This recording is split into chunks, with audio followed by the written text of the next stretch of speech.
शिवसेना सांसद और नेता संजय राउत की ईडी के हाथों गिरफ्तारी को लेकर एनसीपी के प्रमुख शरद पवार ने एक शब्द भी नहीं बोला। बहुत सारे प्रश्न खड़े हुए। संजय राउत शरद पवार के बेहद करीबी हैं। उन्होंने बड़े गर्व से ये बात सार्वजनिक मंचों पर कई बार कही है। फिर ऐसा क्या हो गया कि संजय राउत की गिरफ्तारी पर ना तो शरद पवार कुछ बोल रहे हैं और न ही एनसीपी का कोई भी दूसरा नेता।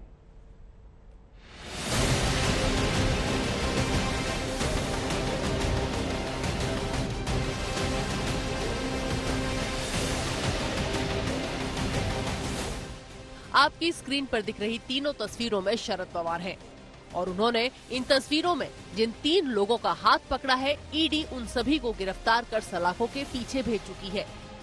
इन तस्वीरों को बीजेपी नेता अतुल भातलकर ने ट्वीट करते हुए कैप्शन दिया, खाक स्पर्श। ये शब्द उन्होंने शरद पवार के लिए प्रयोग किया। इशारों में भातलकर कहना चाह रहे थे कि शरद पवार के बेहद करीबी, जिनका उन्होंने हाथ थामा, अनिल देशमुख, नवाब मलिक और संजय राउत ईडी के हत्थे चढ़ गए। एनडीए सरकार में मंत्री रहे अनिल देशमुख और नवाब मलिक तो शरद पवार की अपनी ही पार्टी एनसीपी के नेता और उनके पुराने सहयोगी हैं। पर शिवसेना में होते हुए भी संजय राउत को भी शरद पवार का बेहद करीबी माना जाता है।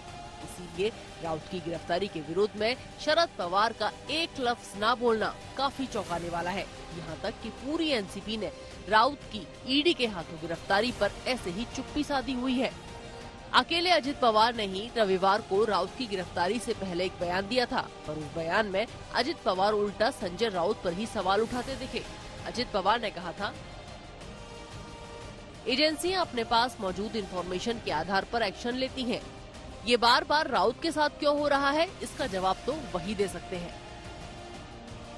3 दलों की महाविकास आघाड़ी सरकार में शिवसेना और एनसीपी को एक दूसरे के ज्यादा करीब माना जाता था, जबकि कांग्रेस अलग थलग पड़ी दिखती थी। पर संजय राउत की गिरफ्तारी का कांग्रेस ने मुखर होकर विरोध किया है।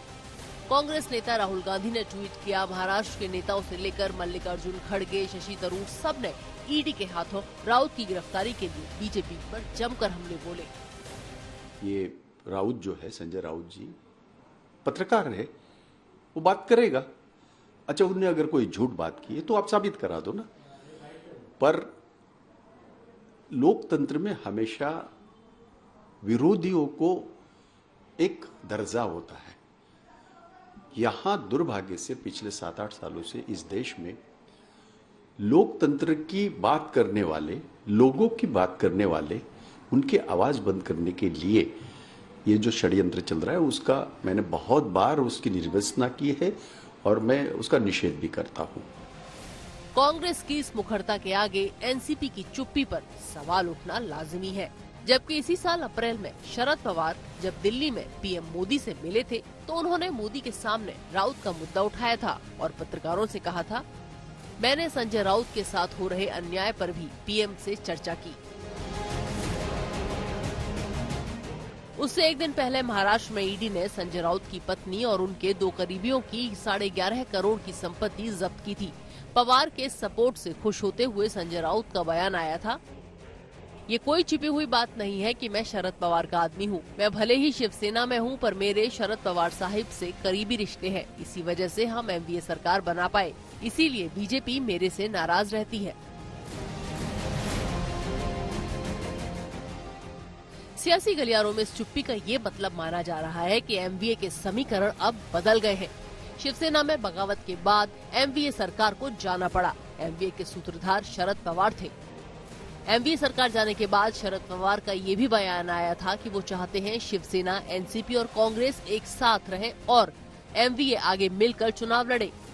ऐसे में संजय राउत की गिरफ्तारी पर उनकी चुप्पी काफी सवाल खड़े कर रही है, पर एमवीए के भविष्य को लेकर कुछ इशारे भी कर रही है। उधर शिवसेना का उद्धव गुट अंदरूनी मुश्किलों से घिरा हुआ है। डर है कि कहीं 40 विधायकों में से 12 सांसदों के चले जाने के बाद पार्टी का चुनाव चिन्ह भी उनके हाथ से ना निकल जाए। ऐसे में मुख्यमंत्री एकनाथ शिंदे का बयान आया है कि मैंने ठाणे में इतना काम किया है कि मैं किसी भी पार्टी या निशान से चुनकर आ सकता हूँ। चुनाव आयोग से लेकर सुप्रीम कोर्ट तक दोनों गुट शिवसेना पर अपना दावा ठोक रहे हैं। पार्टी पर कब्जे को लेकर उद्धव ठाकरे और एकनाथ शिंदे आमने सामने हैं। हालांकि नंबरों की बात करें तो शिंदे का पलड़ा उद्धव ठाकरे गुट से ज्यादा भारी है। आज तक ब्यूरो।